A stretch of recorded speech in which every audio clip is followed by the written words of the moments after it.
Olá, como vão todos? Espero que todos estejam bem, com saúde e em paz. Nós vamos iniciar mais este estudo da doutrina espírita com a prece que Jesus nos ensinou. Pai nosso, que estais nos céus, santificado seja o teu nome. Venha a nós o teu reino, seja feita a tua vontade, na terra como nos céus. O pão nosso de cada dia dai-nos hoje. Perdoa, Senhor, as nossas dívidas, na medida em que perdoamos aos nossos devedores. Não nos deixe cair em tentação. Livra-nos do mal, que assim seja. Nós estamos estudando a Gênese, obra básica da doutrina espírita codificada por Allan Kardec. Estamos estudando a Gênese segundo o Espiritismo, capítulo 6, Uranografia Geral, e o assunto de hoje começa a tratar da Via Láctea. Item 32. Leitura. Pelas belas noites estreladas e sem luar, toda a gente há contemplado essa faixa esbranquiçada que atravessa o céu de uma extremidade à outra e que os antigos cognominaram de Via Láctea, por motivo da sua aparência leitosa. Esse clarão difuso, o olho do telescópio o tem longamente explorado nos modernos tempos. Essa estrada de poeira de ouro, esse regato de leite da mitologia antiga, se transformou num vasto campo de inconcebíveis maravilhas. As pesquisas dos observadores conduziram ao conhecimento da sua natureza e revelaram que ali, onde o olhar errante apenas percebia uma fraca luminosidade, há milhões de sóis mais luminosos e mais importantes do que o que nos clareia a Terra. Com efeito, a Via Láctea é uma campina matizada de flores solares e planetárias que brilham em toda a sua enorme extensão. O nosso Sol e todos os corpos que o acompanham fazem parte desse conjunto de globos radiosos que formam a Via Láctea. Malgrado, porém, as suas proporções gigantescas relativamente à Terra e à grandeza do seu império, ele, o Sol, ocupa inapreciável lugar em tão vasta criação. Podem contar-se por uma trintena de milhões os sóis que, à sua semelhança, gravitam nessa imensa região, afastados uns dos outros de mais de 100.000 vezes o raio da órbita terrestre. Mais de 3 trilhões e 400 bilhões de léguas. Por esse cálculo aproximativo se pode julgar da extensão de tal região sideral e da relação que existe entre o nosso sistema planetário e a universalidade dos sistemas que ela contém. Pode-se igualmente julgar da exiguidade do domínio solar e a fortiori do nada que é a nossa pequenina Terra, que seria então se considerassem os seres que o povoam.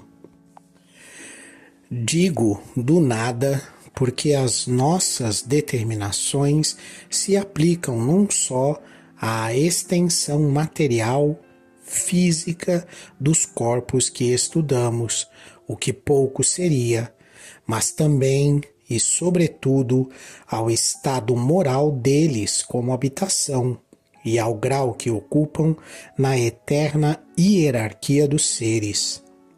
A criação se mostra aí em toda a sua majestade, engendrando e propagando em torno do mundo solar e em cada um dos sistemas que o rodeiam por todos os lados, as manifestações da vida e da inteligência. Assim, fica-se conhecendo a posição que o nosso Sol ou a Terra ocupam no mundo das estrelas. Ainda maior peso ganharão estas considerações se refletirmos sobre o estado mesmo da Via Láctea, que, na imensidade das criações siderais, não representa mais do que um ponto insensível e inapreciável, vista de longe, porquanto ela não é mais do que uma nebulosa estelar entre os milhões das que existem no espaço. Se ela nos parece mais vasta e mais rica do que outras, é pela única razão de que nos cerca e se desenvolve em toda a sua extensão sob os nossos olhares, ao passo que as outras, sumidas nas profundezas insondáveis, mal se deixam entrever. Ora, sabendo-se que a Terra nada é, ou quase nada no sistema solar, que esse nada é, ou quase nada, na Via Láctea, e esta, por sua vez, nada, ou quase nada, na universalidade das nebulosas, e essa própria universalidade, bem pouca coisa, dentro do imensurável infinito, começa-se a compreender o que é o globo terrestre. A primeira coisa que a gente precisa levar em consideração é que quando Galileu ele escreveu esse texto em A Gênese, a gente não tinha internet, nem supertelescópio Hubble, nem tinha viajado até a Lua, nem foguete, nem satélite, nem nada disso, né? Então, Galileu precisava ali dar alguma coisa que desse uma ideia de grandeza, mas que não soasse absurdo demais a crença das pessoas da época, dado as limitações científicas que aquelas pessoas tinham. Então, o que a gente sabe hoje sobre a Via Láctea é bem diferente do que foi dito aqui nesse processo, né? Então, a primeira coisa é que ao longo desse cálculo, né, quando ele fala em, por exemplo, 3 trilhões e 400 bilhões, o que dá mais ou menos 3,4 trilhões de léguas, isso é bem pouco em tamanho comparado com o que a gente sabe de tamanho hoje, né? Então, o que eu quero dizer?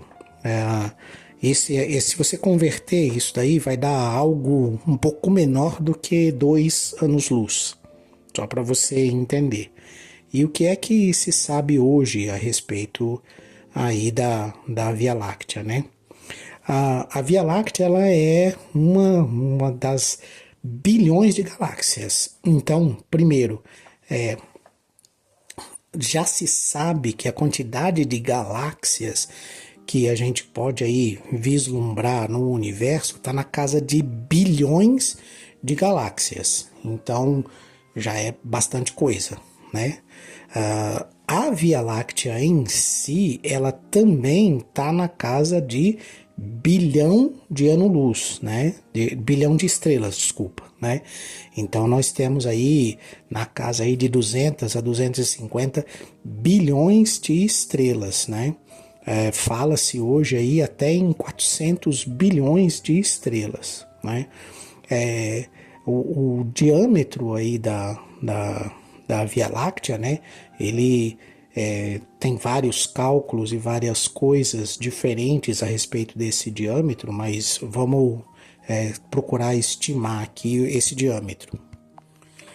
A estimativa aí é de que nós teríamos aí na parte mais longa do diâmetro aí da Via Láctea, algo em torno de 100 mil anos-luz, né? Mas existem outros estudos que falam em 200 mil anos-luz. Então, vai depender aí da forma como isso é estudado.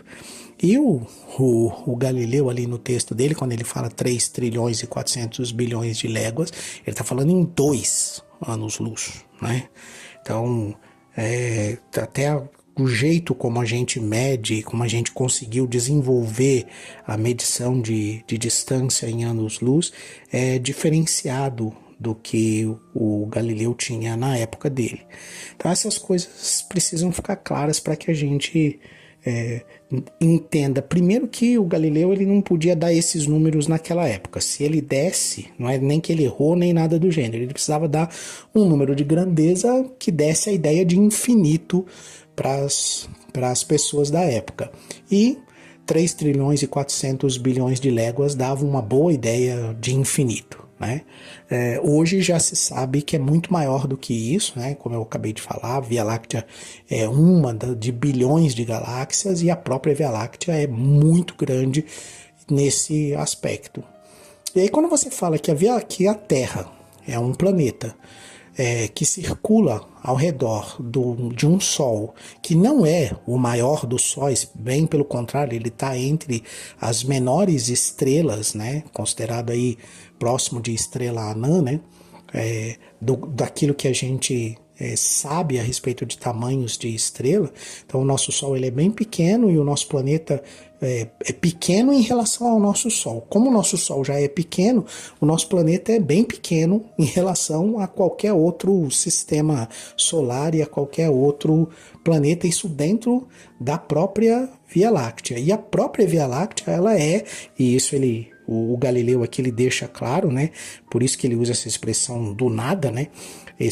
Ele não é que ele quer dizer que a Terra não é nada e que a Terra não tem importância na criação e que Deus nem olha para esse grãozinho de areia aqui no meio do universo. Não é isso que ele está dizendo.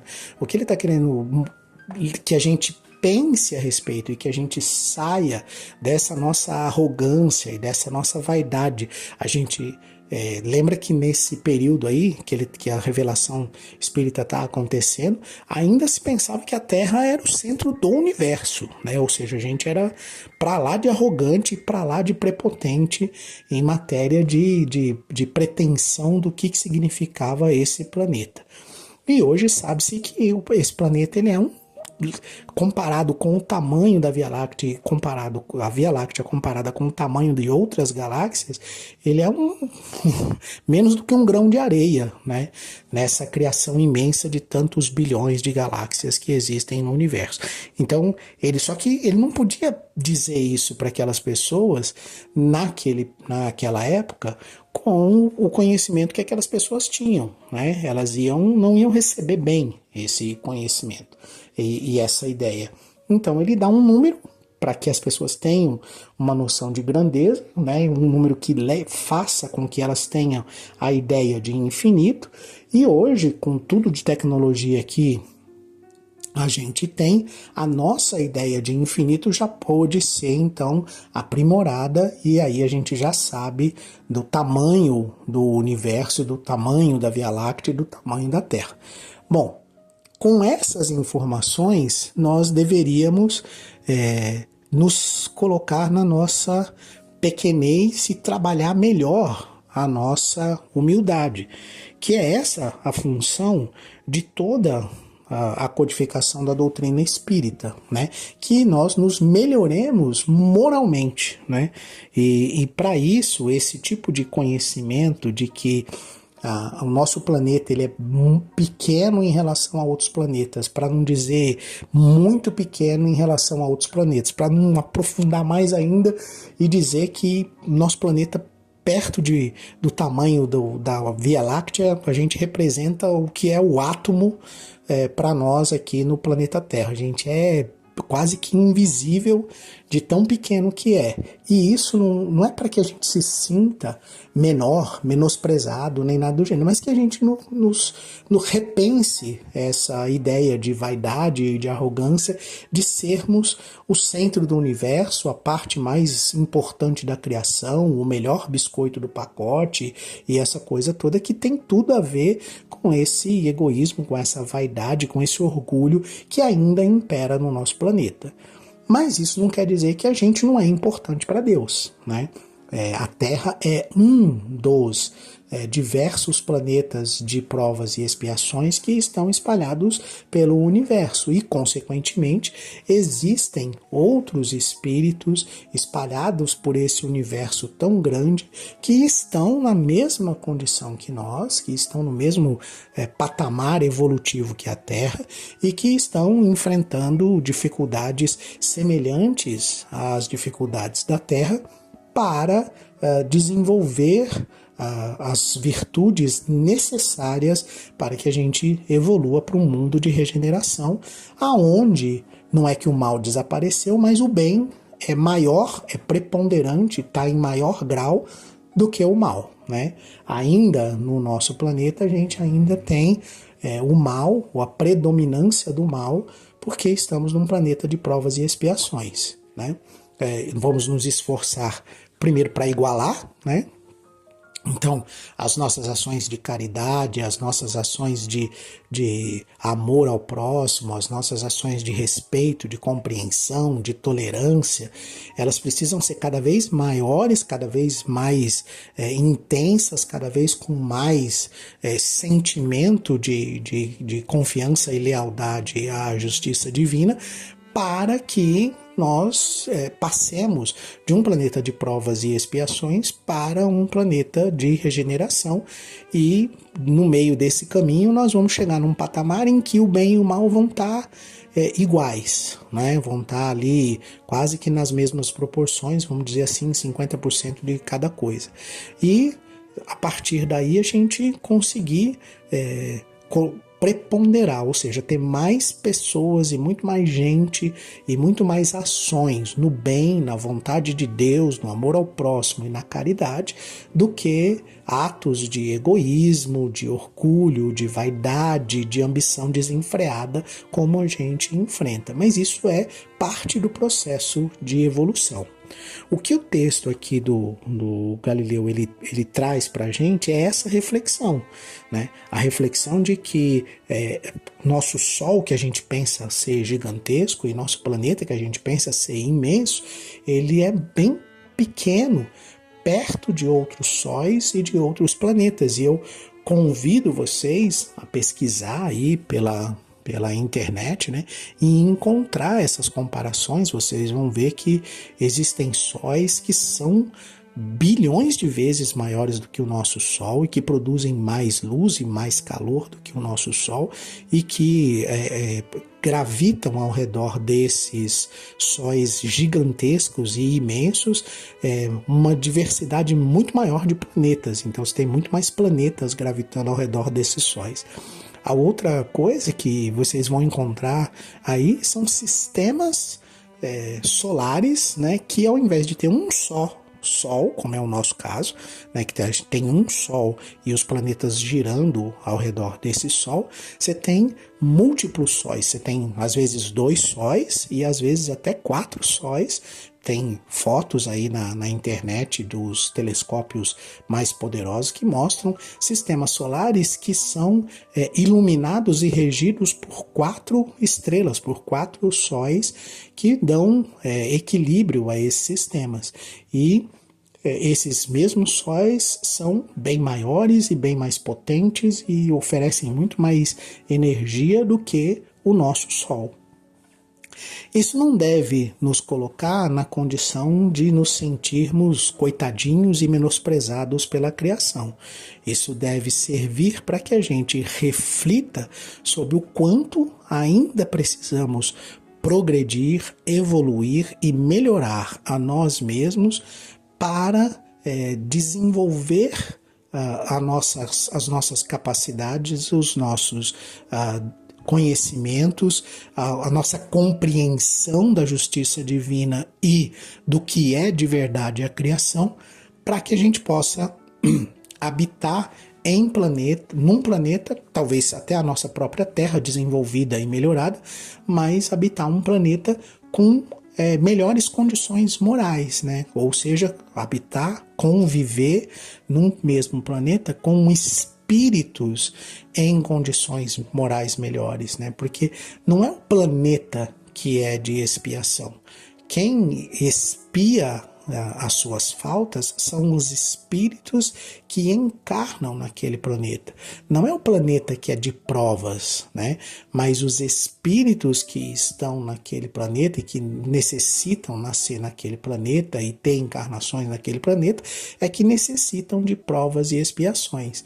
Então, na medida em que esses espíritos eles evoluem, eles se tornam melhores, eles agridem menos a natureza, eles se movem menos, a intenção e o móvel das ações desses espíritos deixa de ser o egoísmo, o orgulho, a vaidade, a ambição desenfreada e passa a ser a tolerância, o respeito, a compreensão, o amor ao próximo e a caridade.